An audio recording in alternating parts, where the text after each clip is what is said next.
Baik, yang pertama teman-teman sekalian, doa itu adalah harapan terindah yang kita mohonkan kepada Allah dari satu keinginan yang diharapkan terwujud. Ya, apa saja yang dimohonkan kadang-kadang ada kaitan dengan kebutuhan keluarga, ada dengan pekerjaan, ada dengan lingkungan kehidupan, dan doa menunjuk bahwa kita itu lemah. Itu poinnya. Kita itu lemah, kita butuh pertolongan, dan kita punya Tuhan. Karena itu Allah sangat tidak suka kalau ada hamba yang tidak mau berdoa. Innal ladzina yastakbiruna an ibadati, sungguh orang yang menyimpulkan bahwa dia itu cukup hebat sehingga tidak mau berdoa, maka nanti diberikan oleh Allah satu tantangan untuk selamat dari neraka jahanam saat kembali ke akhirat kelak. Kalau memang kamu hebat, gak butuh doa, ya kamu silahkan lepaskan diri dari ancaman neraka jahanam itu. Nah, dengan berdoa menunjukkan kita lemah. Dengan berdoa menunjukkan kita tidak bisa menguasai segalanya. Jadi kalaupun menata pekerjaan, tidak harus menguasai semuanya. Karena tidak mungkin kita bisa melakukan segala hal harus kita kuasai. Apa yang kita bisa optimalkan, jadikan itu sebagai titik fokusnya, yang lainnya melengkapi satu dengan yang lainnya. Kemudian dalam berdoa itu nanti ada beberapa etika, adab, yang kalau kita kerjakan dengan adab itu mempercepat terkabulnya doa. Sama kayak anak minta ke orang tua, dengan adab kan lebih cepat diberikan dibandingkan dengan sekedar meminta tanpa adab. Yang ada malah orang tua bisa merespon dengan respon yang tidak diharapkan. Maka yang pertama, adab itu ada yang terkait waktu, kedua ada yang terkait tempat, ketiga ada yang terkait dengan keadaan. Misal, terkait dengan waktu, doa yang dipanjatkan di pertengahan malam itu berbeda waktunya dengan yang dipanjatkan dalam keadaan siang. Nah, kehusyuannya pun akan lain. Jadi kalau teman-teman buka Quran surah ke-73 Al-Muzammil di ayat yang ke-6, ya, apalagi ini dipanjatkan dalam keadaan tahajud misalnya, itu sentuhan ke hatinya lain. Inna nasyi'atal laili hiya asyaddu wata'aw wa aqwamu qila. Sungguh bangun malam itu supaya kita bisa bermunajat, itu keheningan malam bisa mengantarkan kehusyuan pada permohonan kita sehingga menyentuh kepada jiwa. Karena gangguannya nggak banyak. Makanya tahajud itu kenapa utama walaupun sholat sunnah? Karena memang malam ini kita bisa melepaskan dari kepenatan dunia, menghilangkan dari berbagai macam perhatian yang memungkinkan kita tidak khusyuk dalam ibadah. Kalau siang kan yang lihat banyak, ya kan? Ya, kalau ke masjid lagi sendirian khusyuk, begitu banyak orang makin meningkat gitu kan. Nah, kalau malam siapa yang mau perhatikan? Riaknya tipis, ya. Kemudian sum'ah pengen didengar orang juga tipis karena nggak semua orang bangun. Nah, makanya kalau ada masalah yang urgent ya, teman-teman yang ibu ataupun teman-teman yang ikhwan, biasakan bangun malam. Minta sama Allah. Ya, waktu yang paling enak itu kalau sekarang subuh misalnya jam 4.44 lah ya, kurang lebih gitu ya. 4.44. Misal Anda bisa bangun dari setengah 4, jam 4 gitu. Nah, 4 ke setengah 5 itu namanya waktu sahar. Waktu sahar itu waktu paling bagus-bagusnya untuk istighfar dan berdoa. Ya, di situ ada petunjuknya di Quran surah ke-51 ayat ke-18. Wabil asharihum yastaghfirun. Ada kebiasaan satu keluarga itu orang-orang yang menghidupkan waktu akhir malam menjelang subuh dengan istighfar, mengoreksi diri. Bisa dilakukan dengan keluarga kompak. Ya, misalnya habis tahajud, walaupun dah harus panjang-panjang, dah harus banyak rakaatnya. Misal cukup 2 rakaat, setelah itu witirnya 1 rakaat misalnya. Jangan paksakan yang tinggi-tinggi dulu sampai Al-Baqarah rakaat pertama misalnya kan. Baik, atau seterusnya. Cukup misalnya pertama Al-Falaq, rakaat kedua An-Nas, nanti witirnya Al-Ikhlas. Ya, itu untuk memulai. Nanti kalau sudah rasanya makin enak, tingkat lagi 4 rakaat, suratnya tambah. Nah, poinnya adalah kadang-kadang suka lupa habis tahajud selesai begitu saja. Tidak. Sunnah yang kedua istighfar. Astagfirullahaladzim kan? Astagfirullahaladzim. Itu yang paling pendek. Astagfirullahaladzim alladzi la ilaha illa huwal hayyul qayyum wa atubu ilaih. Itu agak panjang. Tapi kalau mau detil dengan fikih Qur'annya, mulai dari suami, ya kan? Minta maaf sama istri. Sayang, aku mohon maaf kalau selama ini belum jadi suami yang baik. Kadang tidak mengerti keadaan kamu, kadang aku memaksakan yang bukan di luar kemampuanmu. Aku minta maaf kalau saatnya mesti kembali kepada Allah ternyata belum baik di hadapan Allah. Terus istighfar. Astagfirullah, ya Allah ampuni saya. Ampuni saya. Respon sama istri, Bang, aku juga mohon maaf selama ini belum jadi istri yang baik, sering ngeluh sama kamu, kadang-kadang tidak jujur. Dia minta, ya Allah ampuni kami. Nah itu saat bersama-sama, ya Allah ampuni kami, itu rasanya lain ke hati. Nah itulah sakinah yang mempercepat itu datang. Ya, beda ketika sendiri. Nah itu sifat korektif kolegial, mengoreksi diri dengan bersama-sama dalam konteks berkeluarga, itu diajarkan di Al-Quran. Apalagi ada anak misalnya, tuh si kakak bilang ikut tahajud malam, mama papa aku minta maaf selama ini belum jadi anak yang baik, selama ini sering nyakitin mama papa. Itu semua istighfar, ya Allah ampuni kamu ya Allah, sayangi kamu ya Allah. Itu kalau bisa dibiasakan, apalagi tiap malam bisa sholat dan demikian, itu keluarga terjaga dalam keharmonian. Keluarga terjaga dalam keharmonisan. Selalu harmoni, ketenangan. Dan yang paling indah adalah disitulah saat doa terkabulkan. Ya, ibadi itu hadis kutsinya, hambaku, kan? Engkau mau minta apa? Engkau mau minta apa? Ya, man istaghfara ghafartulah. Siapa yang istighfar, aku ampuni. Istighfar itu kan mengoreksi diri kita. Artinya mohon maaf, setiap orang kan pasti punya kekurangan. Jadi kalau seorang suami, seorang ayah dengan segala kerendahan hati, dia mengoreksi dirinya, tahu ada potensi kuat untuk berubah. Ketika Allah ampuni, kesalahannya dihilangkan, kesolehannya dimunculkan. Jadi ciri orang yang diampuni itu, perbuatan salahnya hilang, solehnya muncul. Lisan itu kurang baik. Bagaimana diampuni dosa lisan? Berubahlah tampilan lisan ini dengan berkata yang baik dan ditinggalkan yang tidak baik yang sebelumnya dilakukan perbuatan itu. Itu poinnya. Ya, kita ingin bertobat dari harta yang haram, maka perbuatan yang mengantarkan pada haram jadi hilang, yang halal jadi muncul. Itu tanda penerimaan tobat di hadapan Allah. Terjadi perubahan kebaikan. Nah, sama kalau tadi di rumah tangga ada korektif, sifat mengoreksi kepada diri, lalu diampuni oleh Allah yang salah-salah itu, terjadilah perbaikan. Kebiasaan yang kurang bagusnya berubah menjadi baik. Itu potensi tertingginya dilakukan pada waktu apa? Pada tahajud, di waktu sahar. Kemudian man sa'ala, ya, a'ta, siapa yang meminta Allah berikan. Ya, man su'ila a'ta, siapa yang meminta kepada Allah dimintakan kemudian diberikan. Kemudian, nah ini poinnya. Perhatikan baik-baik, ini kalimatnya. Wa man da'a ajaba, siapa yang berdoa dijawab.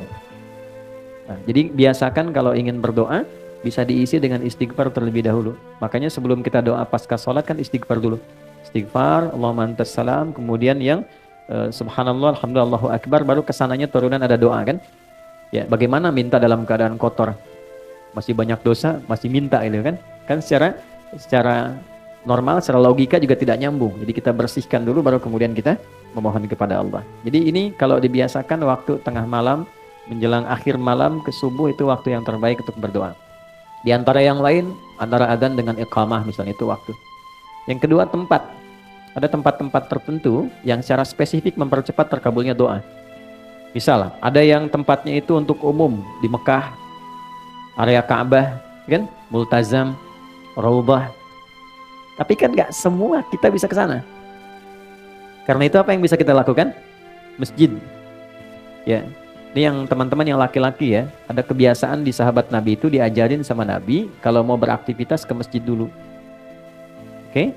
Mereka berangkat dari masjid setelah subuh, salat syuruk, udah punya agenda. Jadi agenda itu disiapkan dari malam.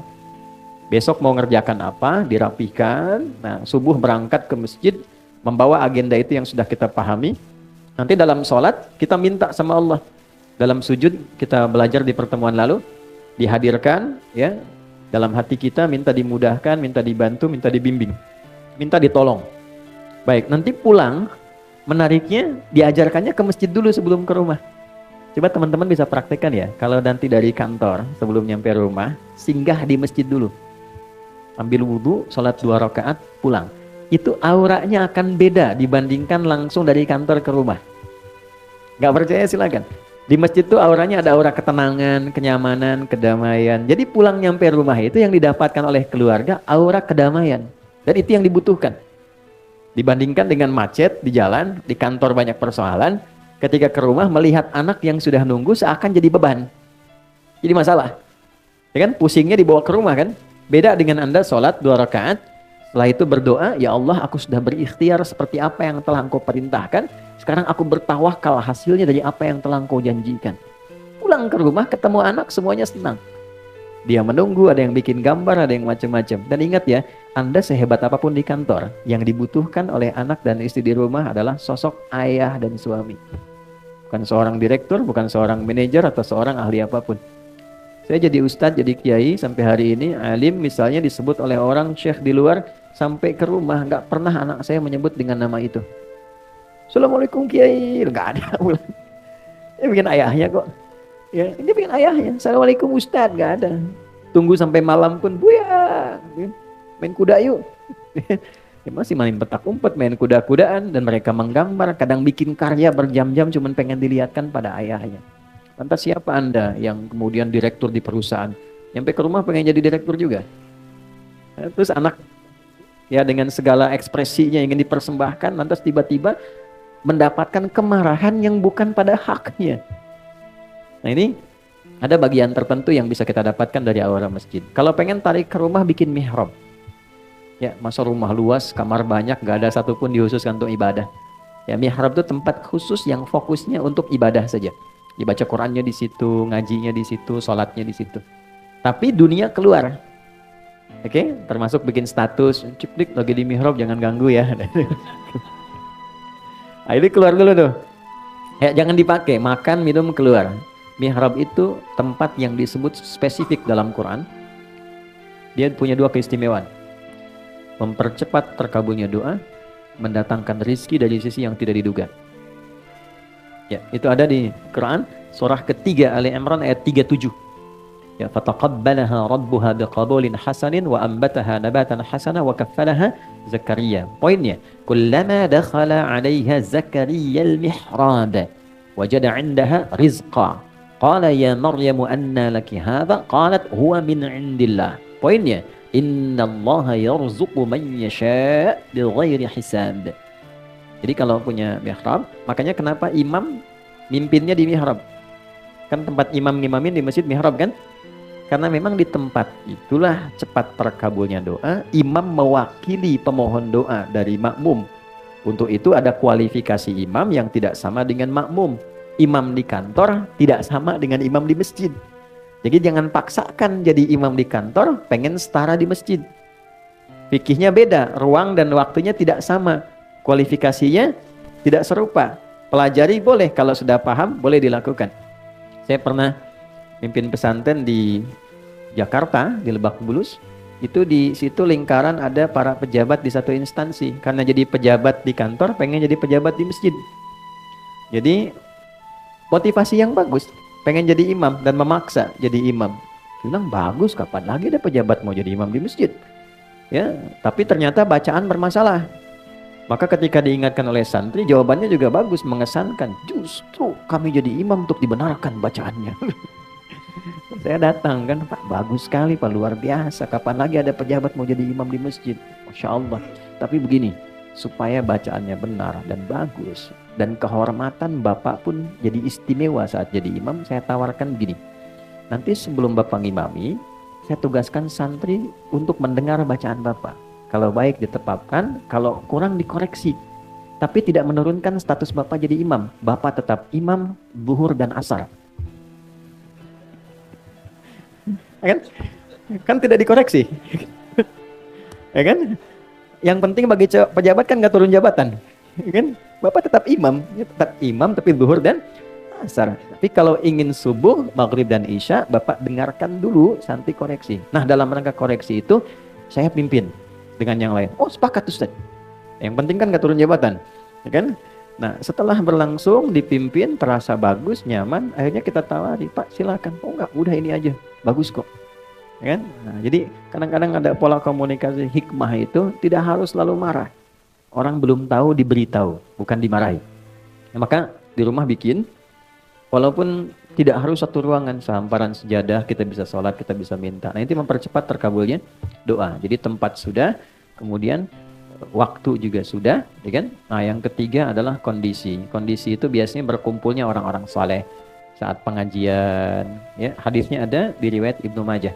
Ya, man salaka tariqan yaltamisu fihi ilman sahalallahu lahu tariqan ilal jannah wa innal malaikata la tadau ajnihataha ridan li talibil ilmi. Paham? Tidak.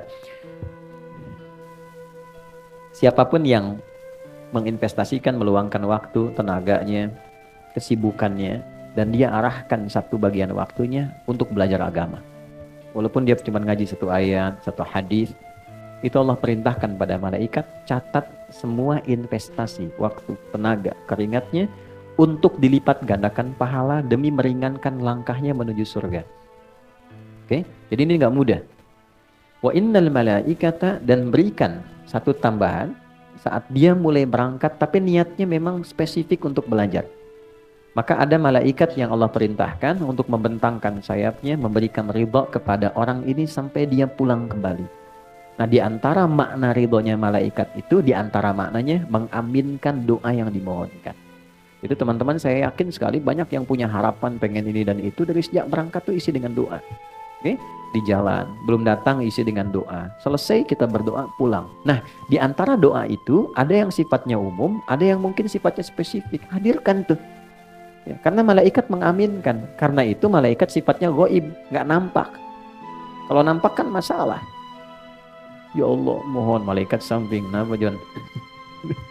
Bapak siapa? Malaikat maut. Ini nggak jadi kita doa balik. Ya, nah ini sifat-sifat seperti ini. Alhamdulillah 3 ini tergabungkan. Tempatnya baik, tempat orang menghafal Quran, rumah Quran, dalam keadaan yang baik, dan insya Allah dengan orang-orang yang baik. Saya sebetulnya banyak merangkan hampir 20 menit, hanya ingin mengembalikan ke awal. Apa bagian awal tadi, mudah-mudahan berkumpulnya kita di tempat yang baik, dalam keadaan yang baik, dengan orang-orang yang baik, insya Allah mengantarkan dengan doa kita dan merubah kita menjadi orang yang lebih baik.